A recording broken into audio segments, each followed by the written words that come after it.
about 17, 18 years ago. So earliest in my career, I was not only a digital learning coach at the time, I was a technology resource teacher, but I also taught at our residential treatment high school, Ramey Estep High School. And so I spent a couple of years out there.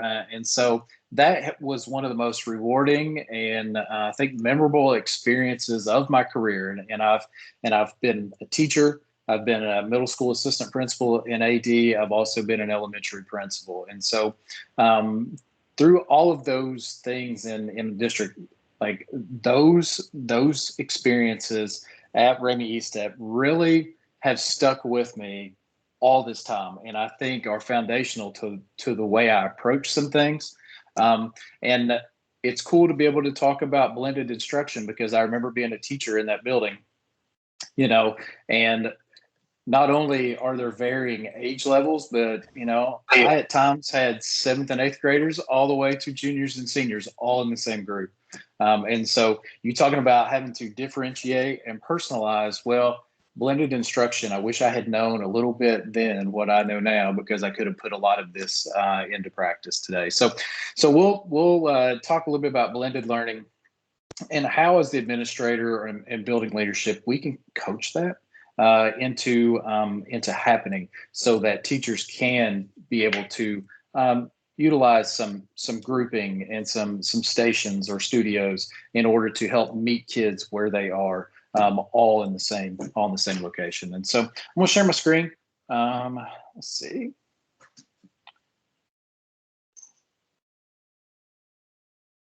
Except it disappeared, of course. I can see your screen. How about that? Yep. Still see it? Perfect. So the blended instructional leader. So I know we've had a couple people jump on.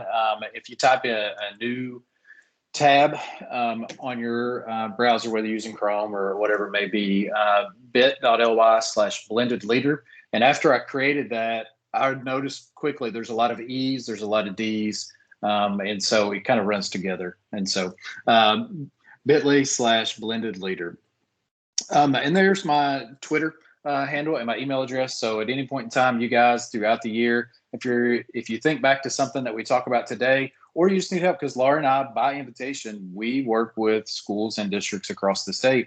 And so if you have some questions and some things, would love to talk to you, especially after you see some of the things today. And one of the big goals for today is, in an hour session in a conference, we're not going to necessarily dive really deep into some things that you can, then walk out with a product. But what my goal, and I know one of my favorite things to do was, hey, get my mind spinning and thinking about, some possibilities, and then give me some resources that I can probably jump to, kind of on my own. So as you go through this presentation, pretty much every picture that's here is linked to something. Okay.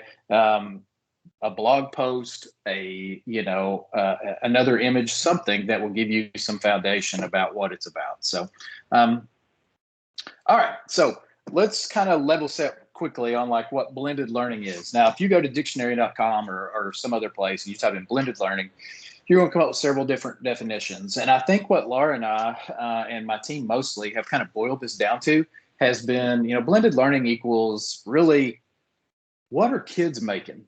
Like, what are kids doing with this stuff? Because they maybe have a Chromebook, it's likely now. And so, they have different programs that they have access to. And a lot of times you feel like maybe too many, like they have so many different logins and credentials and things. And so, but what are they doing with those things to demonstrate learning, right? And so, and I could probably go a half step further to say, what are kids making and creating, a learning experience set up by the teacher that's providing some voice, choice, and path, right? And so now that can be, it's blended, right? So there's going to be days, there's going to be times, there's activities where it's small group, one-on-one, paper, pencil, like crayons, markers, Sharpies, whatever it may be. But there's also going to be some digital stations where kids are utilizing some different pieces of software online. It may be something the teachers created, choice boards. playlists, things like that, all from content from different providers that maybe they have access to. And so that's kind of where blended learning is. And that's why I think in most of the situations that you guys are in, that could be really handy, where you can subgroup kids based upon some data, right? And we'll talk a little bit about that. And maybe it's the case. It's I know in my case, I had kids in different like sections, all in the same class, and so a lot of times 3 or 4 classes running at the same time, and so that very well may help to be able to structure this way. And so the little graphic here, it really is a shift from what's the teacher doing to what's the kid doing. Now, certainly there's teacher work. Don't get me wrong, right? It takes some time to set up some learning experiences, just like it takes time to lesson plan, right? And so, but that shift, and it's a mindset shift, but it's also a little bit of shift in workflow, and then also the learning progressions and what it means to really show what they're learning and pull different standards, pull different concepts and pieces of knowledge together. And that's really in the, like, I guess the foundation of it is blended learning. So kind of want to level set that a little bit. So what can you do as a building leader? So there's several things, but if you really kind of boil the ocean down, like what are some things that I could do starting this year? Like if I could say, really narrow it down to 1 or 2 or 3 things, because there's so many things that you have going on. But, one of the things about blended learning is it can be really tied to core instruction and other initiatives you have going on, because it's not something that sits on top of, it's something that's embedded throughout. And so how do you set that, in motion for your school or your district? Well, here's a couple of ways that you can look at. So 3 things that you can potentially do is set a tone for growth. We'll take a little deeper look at that in just a minute.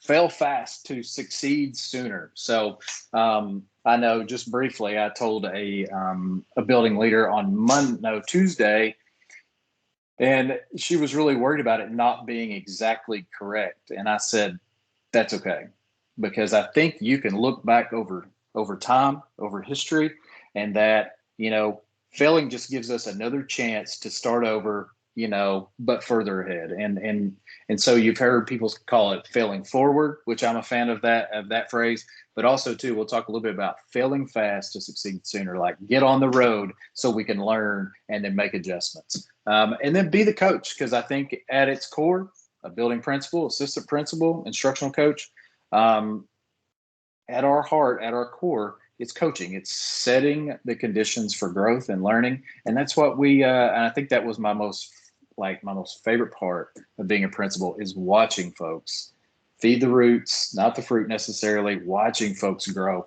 And so kind of with that mindset, we'll take a look at some of these pieces. So number 1, so maybe how do we set a tone for growth? So got a couple images there. One, Design Thinking in Schools by John Nash, an associate professor at UK. And then I also have an image from Eric Schenniger. If you're not on Twitter, you should probably get on Twitter, because I'd love for you to follow me. But also, too, I follow Eric and some other leaders from around the country and in the state. So to kind of build that professional learning network, so I can pick up pieces like this to be able to share, and then and so folks can kind of internalize those and make those custom for their building and district. So in Design Thinking for Schools, it's an iterative process, just exactly what it said. There's a good book there. It actually links out to where you can find it. I just wanted you to have a route to it. Didn't necessarily, if you buy it, that's fine. I don't have anything to do with that, but I just wanted to show you where it was at in case you did want it, because the Leader's Guide to Collaborating for Improvement. And I think that's key, because the blended learning journey, and one of the things that you're doing as you set a tone, is about collaboration, about working together, about, if we're going to do something, I'm involved in it. And the first step is really to empathize. And I put a couple of quotes there from the book. No one has it all figured out right now, but together we're going to figure it out. And then all of us are smarter than any of us. And I think that as the year kicks off and teachers get in their classrooms and things, and you just get into the season, it gets really difficult at times to make sure that we're collaborating and bouncing ideas off and getting feedback from one another. And so that type of mindset, sets a tone for, hey, you don't have to have it all figured out on day one. together we're going to figure this out and we're going to come up with a plan to get it done. And I know that sounds like, okay, well, we do that with a lot of things. Well, do you? And I started out that way with a lot of my stuff. And then over the course of the year, as the year kicks in, those things kind of just fall to the side. And so, being intentional about collaborating and really saying we're in this together, and statements like that, communicating those things really sets a tone for growth through learning, right? Sets everybody up, teachers, students alike. And that's an experience I had at my building as well. And so I just want you to kind of think, you don't have to answer this question. You don't even have to answer it in the chat necessarily. But what's an example of how you can communicate the tone for the year? I know a lot of you guys are coming back.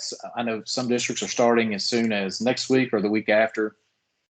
And so how are you thinking about communicating this year's tone, like setting up the year? And so I think maybe this is a potential piece. If you take a look at the pedagogical leader, now that probably goes a little bit from more design thinking into it shares some pieces with it, but that's just a quick graphic to kind of say, hey, as a pedagogical leader, as we take a look at blended learning and core instruction, what are some of those pieces that you can do? And you'll notice, not only are they, makes time to provide feedback, that's certainly important, but that is going to be a piece of empathizing. I think developing relationships. I think that was one of my most, one of the best pieces of my time at Ramey ESTEP, and also in all of our buildings, was developing the relationships, because we know with students, if the relationships are poor, the learning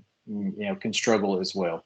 And I think that very much points to the human-centered empathizing piece that John Nash gets to in his book. And so if you've not seen that book, and I've also had the pedagogical leader pointed out to a blog post that you take a look at, and it's going to speak to a lot of this in depth, some things that you could probably take with you to be able to implement really, really soon. So failing fast to succeed sooner. So of course there's an underline. So if you're in the presentation, you should be able to click on fail fast to succeed sooner. It's going to go into a little bit more depth about that. And I've put a lot of pictures on here. And so those all are linking out to different websites and posts and how do you connect this? And so fail fast to succeed sooner here kind of applies to, designing learning experiences. And I think over time, I've kind of replaced the term lesson plan with learning experience, because really learning comes with doing. Certainly there's practice, certainly there's guided practice, those things. But students, no matter the age, being able to pull together, what are they making and creating? What are they doing? Well, they're going to have to experience something. So teachers putting together those experiences. And so it becomes pretty important as a blended instructional leader to say, yeah, let's get together as a staff and let's decide on some things, right? What are our core instructional pieces, and how are we going to go about that? Because it's really going to set the tone for, now you can provide feedback around those. Now they know what you're looking for. And then it's going to, collectively, you start to create experiences for kids in a way that maybe you've not before. And so deciding on those digital learning experiences, those design principles, and then, is there a way through your PLCs or some other design teams, depending on the situation that your building's in, to look at the evidence that's coming from what the kids are making, what the kids are creating using technology, in order to say, okay, that didn't really work, or that is working. So let's try to now improve on that. Let's take that another step. And so, being intentional about, taking a look at the evidence that it's producing. And what you'll find is on this blended learning journey, is it starts to produce some evidence, right? Maybe in some places, in some ways that it's not before. And, so being able to be intentional and set that together in a way that PLCs or teams can be looking at that and know, where to go from there. So checkpoints, being able to reflect and then move forward. So I guess kind of my thought-provoking question for you is, what key design principles are you using to design learning? Are you focused on assessments? Are you focused on questions? Are you focusing on how are you pulling those things together? So I gave you 4 or 5 examples out here that's going to jump to some, I guess, key structures that you could, pick and choose from. Do you have to use them all from one? No, you certainly don't. Take what your district is doing, those big rocks, those things that you're really working hard on, and then, these are going to fit probably in one way or another. Just like the first one in the upper left, just by Catlin Tucker, Blended Learning Guru. If you're not following her on Twitter, look up her blog. That actually will point you to it. Talks a little bit about how to use this, this structure in order to let kids experience things, as a whole group, as you kind of start the blended learning rotation. And so there's a couple on the right about blended learning, like what it is, collaborative experiences. There we go. Experiences, again, a time for independent work, but a time for adaptive tools, which are, that's where some of those pieces, whether you've got Lexia reading or whatever it is, whatever math program, I guarantee every school has, several of those in the box. So what adaptive tools, and then targeted instruction based upon some of that evidence that the teacher is receiving from all of those things, so that the teacher can really get pinpointed to help a student, understand where they are and where they're going next. And then actually there's a post there, a framework for station rotation. And I'll be the first to admit that station rotation, when I went from the high school to the middle school to the elementary school, station rotation very much for me was, it was an elementary school thing, right?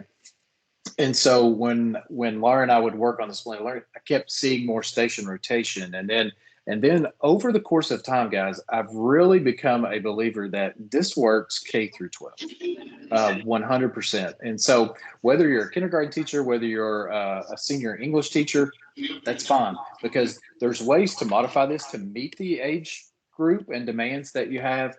But Eric kind of lays out, some ways to personalize and differentiate through that station rotation model. And actually, Laura may have mentioned in her session, if you attended that one, maybe studios. I kind of like that. That feels a little bit more middle school, high school, and a little bit, I think, reflective of the time necessarily. But no matter what you call it, you're personalizing, you're differentiating through that process. And then, and I think it's important too, like the Triple E framework below that, enhance, extend, engage, all, I think all built around the instructional strategies that you're using. And so certainly some of that can be one-on-one, paper, pencil, whatever it is, but it certainly involves taking a look at the tools, the digital tools that you're using and how you're using those in order to create those experiences. And then from the 4 shifts framework, you see the one on the left about deeper thinking and learning, the finding treasure and learning with tech. I think you'll find that valuable as well, because I think we're all interested in student voice and choice. We're all interested in them doing authentic, relevant, and rigorous work, no matter their age, no matter their grade, no matter the content. And so this gives you a really good look at, what technology pieces may fit in that for you. So there are others out there, and you probably have things that you're using, and that's great. But just make sure that, I think, as a building leader, making sure everybody is understanding of what those core structures are, and then how that's going to fit moving forward. And so, but I just wanted to give you some examples of some things as you look toward blended strategies, and as the administrator, some resources that you can give them to start getting them thinking about how we can operate PLCs, how we can operate as a group around this. And is it going to be perfect? No, and that's why I've put it under the heading of fail fast to succeed sooner. Get it going, and then make sure you have structures so that you can evaluate, you can reflect on what's working and what's not. So that's one thing as a building leader, like, how can I make sure, where can we build in time to make sure that they have time to reflect on this, so that now next week or the next day or the next class period, it's able to take a step forward for sure. And then simply be the coach. I told you in the beginning, I think most things, I have a 13-year-old and 11-year-old at home.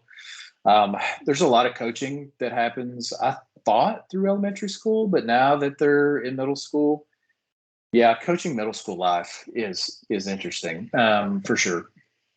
And so whether it's at home or whether it's a building full of students and staff, I think at our core as building leaders and administrators, I think setting the conditions for growth and coaches create an environment for learning, whether it's, you're coaching high school football, you're coaching youth soccer, it's at home, wherever it may be. And so I really like the kind of the graphic over to the right, like 4 ways in which we learn, right? And you'll notice, challenging experiences. I think if you look back and just reflect over your time, and let's just say as the building leader, when it was those challenging experiences moved you, right? You grew from that. Or whether it's, just in your personal life, when you were challenged, like you come out the other side different, you grew. And so, giving those opportunities to students. And so how do we design those? Blended strategies can help you get there. Opportunities to practice. You're going to notice in blended strategies, one of the things that teachers are going to be wanting to build in is opportunities for independent or small group practice. And that's fantastic. There are things that I practice to this day, right? And I think as a state leader, I remember doing that as a building leader, as a teacher, as a dad, as a coach. Okay, so opportunities to practice. Creative conversations. And here's the one thing I think that, and I love how it's kind of the lubrication for learning and development. Myself, I need to talk through ideas, right? I need to talk through what just happened in order for me to process that, reflect on it, and move. Some people don't need that necessarily, but some way to create those conversations, whether it's some PLCs with instructional coaches, whether it's with you as the coach, creating time and opportunity for that will help people process what they've just done and be able to take that to the next level. And so how are you going to build that in if it's not already? And then exactly, time for reflection. I think that is a tremendous. So I love the formula there. Experience plus reflection equals learning that sticks, right? And I think that's what we want for all of our kids, because they may be with us for 6 weeks, 6 months, a year. And so I think that's important. So being the coach, think about this: co-design support structures. And I want you to think digital a little bit, because I know, just an example, my cooperating teachers, my special education teachers, always had issues getting together. And so because of planning times, they were always, but when we started to move to a different lesson planning system where the documents were collaborative, they could be together almost anytime, even though they were apart. And so I know that sounds kind of simple, kind of workflowish, but it's certainly something where they learn together. And even though maybe they're not face to face, there's opportunities digitally to be able to, at times, be able to learn and experience these things and put these experiences together with one another. Growth through coaching and digital feedback. So think about digital collaborations, digital relationships, trying to get folks together. That is one of the things we've seen as districts and schools have set out kind of to do blended learning strategies, is that, from the principal to the assistant principals and counselors and through the teachers and staff, being able to learn this together, model it for one another, fail fast at times in order to grow. And so to build those structures in so that now all of a sudden you've increased the speed of work at times, so that building these experiences become a much faster and iterative process. Okay. And then coach the playbook. So thinking back to the learning design structures that you talked about, whether you guys are talking studios and station rotation and using, programs a certain way, now all of a sudden you have a way to coach this and then tie it to the things like the framework for teaching, right? That's pretty important. PSEL standards for your personal growth. And so I want you to think about how you can kind of start digital and help build in some real-time feedback, with your teachers, creating some time for reflection. And whether that is simply, I know some principals even talked earlier this week in a district about, being able to build in a reflective piece of the lesson plan so that the principals can absolutely take part in that process with them to kind of help move forward. And so those are kind of the 3 things that, if you take a look through some of those links, and then I dropped in, 8 elements of effective coaching. So if we're going to talk about being a coach, what are some things you can do? So if you, let's just take number 1, for example, asking questions. Okay. So asking questions like, well, I do that all the time. Do you do it as often as you'd like? Probably not. I didn't, but one of the things that some principals and assistant principals have found is if the lesson planning structure is a little bit different, if they're not paper stacks sitting on my desk and I have to write it and then give it back to them in the mailbox and it becomes a 3 or 4 day process, think about that. We ask teachers to give meaningful feedback in a timely manner, or else it's like you've lost the opportunity. If it takes 2 or 3 days for you to ask questions just because of, hey, you're out of the building, no principal ever has a meeting right when in the middle of the day. You know what I mean? Like there's going to be times where you're out of the building. And so how can you leave these? Well, I can leave them on this document so that they can then come to it and they can answer. And so it becomes much faster, that workflow, that collaboration, those relationships. So just simply coaching that way. And then when you're able to see each other face to face, you've got a head start on the conversation. And it makes things more meaningful, a lot more and more rich, really, to have that discussion. And so just an example, there's a blog post there around the assistant principal at George Rogers Clark, some ways that she was able to facilitate some PLC work that kind of exemplifies how to be the coach. Didn't have to be the expert, but was certainly in the mix, facilitating this experience for them. And so now connecting the dots. And so we have about a half an hour left, and I'll probably, because it's kind of like the lunch session, I'm probably going to get you out here a little bit early. But I do want to spend a few minutes on this. I told you I wanted to give you tons and tons of resources so that you can kind of find something that's applicable for you. So one of the things that my team, specifically my teammate Laura, when we're in districts together, and over the course of the pandemic, and we've always gotten these questions, but this has given us kind of the motivation to start pulling some of these things together. Like, what's blended learning look like in a building? Like, how do I build a blended learning lesson plan? And how do I coach that as the principal or assistant principal or building leadership? Like, how do I do that? So we wanted to pull together some of these stories, these templates, these examples, so that you have them, right? And it's going to be an ongoing updating and growing process for us, but it contains a bunch of resources, templates, definitely some testimonials, all from Kentucky districts, building administrators sharing how they coach and connect all of this work to the framework and for teaching and PSEL.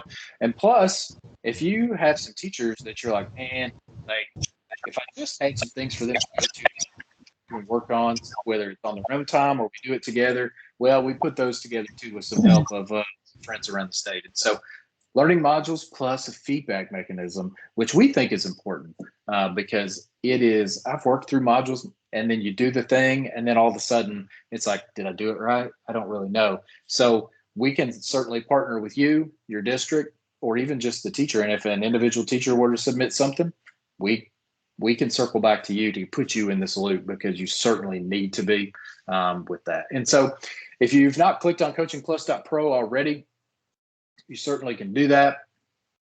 I just want to showcase a few things for you if you've not already opened it up and clicked around a little bit.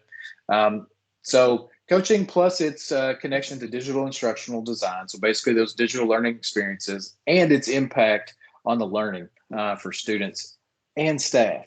And so just quickly on your homepage here, a couple of the intro videos, one from Eric Cheniger, one from Marcia Kish, both blended learning really gurus. Marcia more on the teacher side, Eric a little more from the administrator side.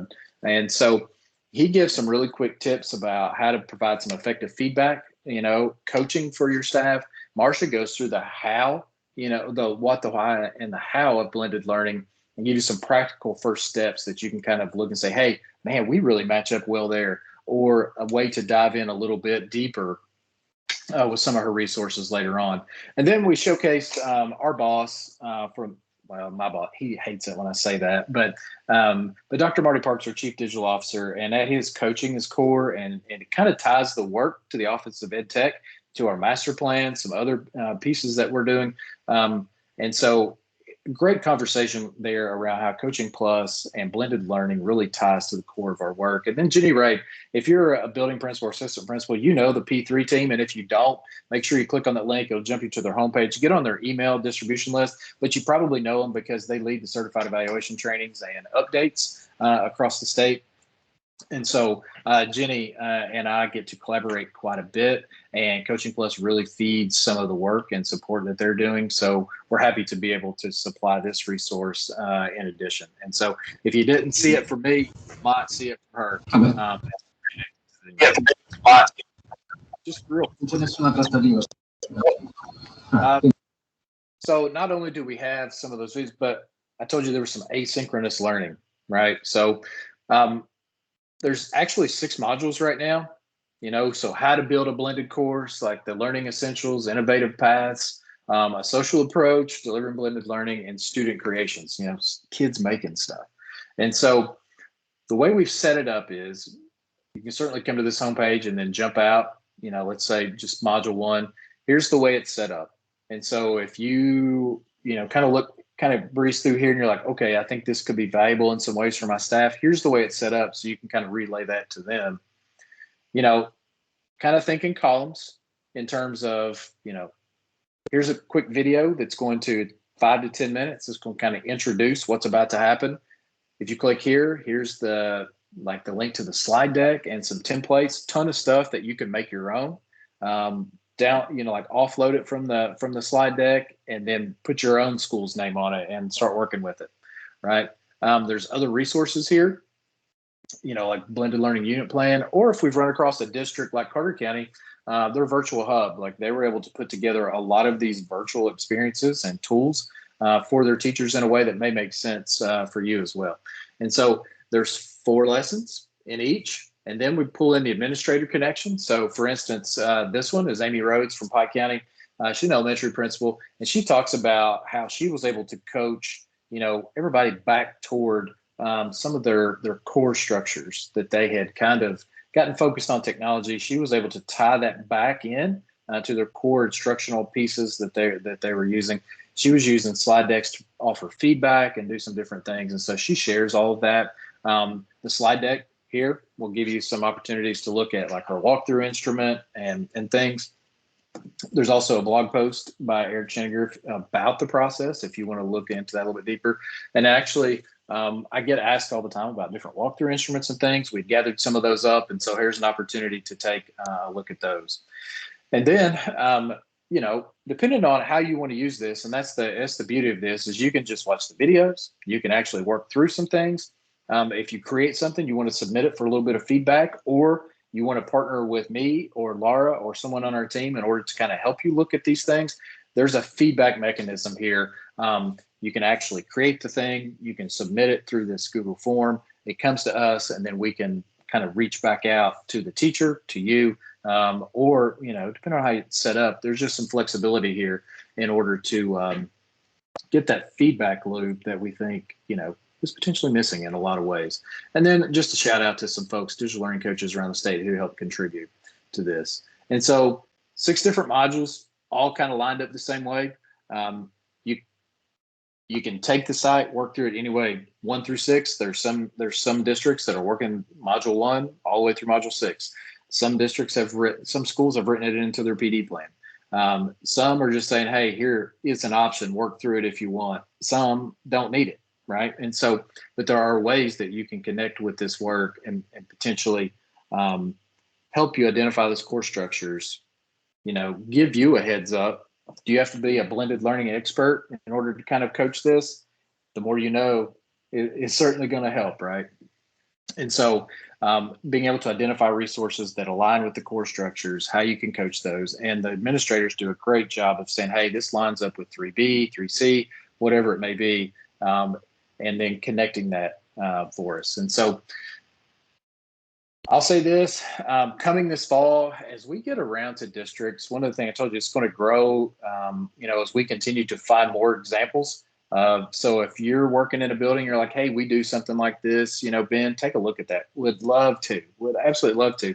But also, too, we want to do a video podcast where maybe we're in a district and, the process that you guys have undertaken is fantastic. And, we'd love to help share that across the state because there's going to be others that maybe are on a very similar journey. And so that's coming this fall, but so you can find us on YouTube. All those videos are housed on YouTube. right now they're chunked out into 2 different playlists. So we've tapped them all into Coaching Plus, but also too, if you just want to come watch some videos to get some examples, take a look at some things, and then go back to the site in order to grab some templates, feel free. There's another playlist coming soon. Really, Coaching Plus is built on 3 tenets: level up, learn, and lead. And so, you know, there's always with digital instructional design, there's always a level up piece, because there's always something new, right? And so we're going to have hundreds of videos out there, short, quick videos. Like maybe one of the videos mentions like Nearpod. How do you use Nearpod for student engagement? Well, I don't know how to use Nearpod yet. Well, there's going to be some videos here that you can run to. And so make sure if you're out here, make sure you click subscribe, okay? So that you can, I can't click subscribe since I own the channel. It's tied to my account, but the subscribe button is going to be over here for you a chance. So as we upload new videos, share new resources that you may want, that way you have access to them. It'll notify you that you have that. And so that's a whole lot. So here's what I wanted to do.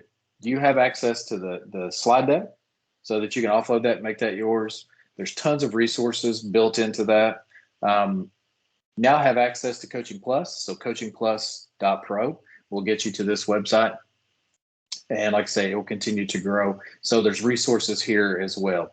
And so there's a whole lot of things in here that now you kind of, maybe your head is kind of starting to spin with some ideas or some connections to this work or some resources that you need. So now you have the opportunity to kind of dig into those and take a look to see how they may fit, how you can customize them to make them, you know, your own for your building and for your staff. And so I do at this time want to stop talking so that if you have any questions about any of the resources, any of the concepts, would love to be able to answer those. And so if you want to do that, we'll take a few minutes for that. And then if not, then I'll actually turn you loose a few minutes early so you get to take a bite to eat. And I'll stop sharing here momentarily. There we go. Any questions?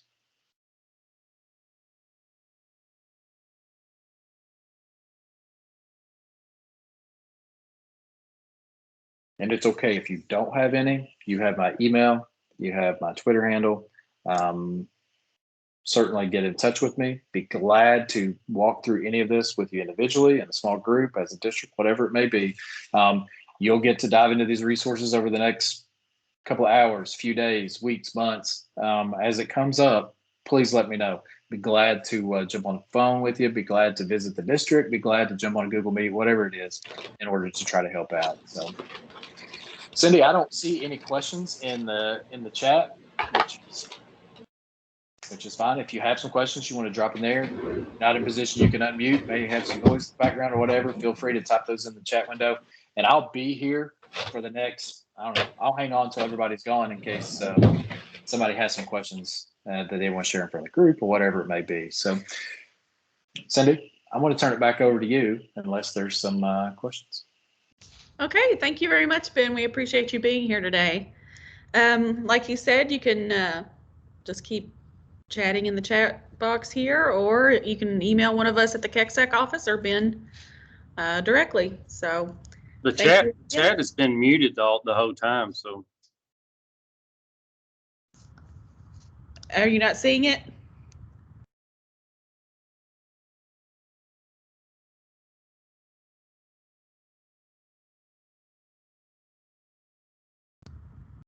I was seeing, actually I have it pulled up on a different monitor. It was, and I see a couple of names I recognize. Some folks were able to see it, I think. Yeah. I've been seeing that some people leave and join the chat, so.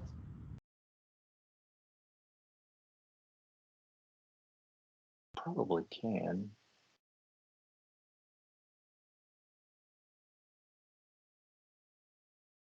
But anyway, we'll go ahead and end this session, but I'll leave the chat up a little longer if you have any questions, and we will see you again. I think our next session is the closing featured session, And we're also going to have, we're going to be recognizing our SAXO award winners during that time. So we hope to see you back there, and that will start, let's see, at 1:30. So we will see you then. Thank you very much, everybody.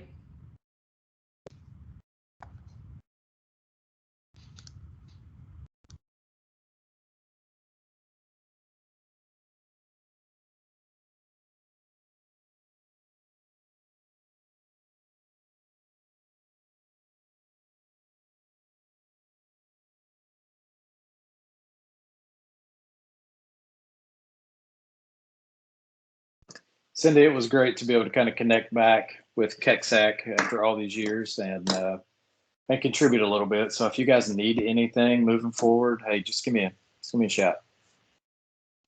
You might regret that someday. Listen, Ramey East Step had a special place. Even when I moved into the district, there were still programs because we always had kids transition into buildings and things, and so was always a supporter of that work. And so always enjoyed this conference. So if I can help out, just let me know. Well, we're always looking for presenters at different PDs that we have, so we'll definitely keep you in mind for sure. Yeah, 100%. Yeah, Laura and I do some of these together as well. I love today being able to she was speaking more to she said she had like 170 folks. It's awesome. Yeah, it was a big session. That's fantastic. And so sometimes we do these together as well. So yeah, just let us know, whatever you guys need. That's great. Thank you very much. I think I'm going to go ahead and just end this session. And we'll see you later. Hope you can join us. See ya. See ya.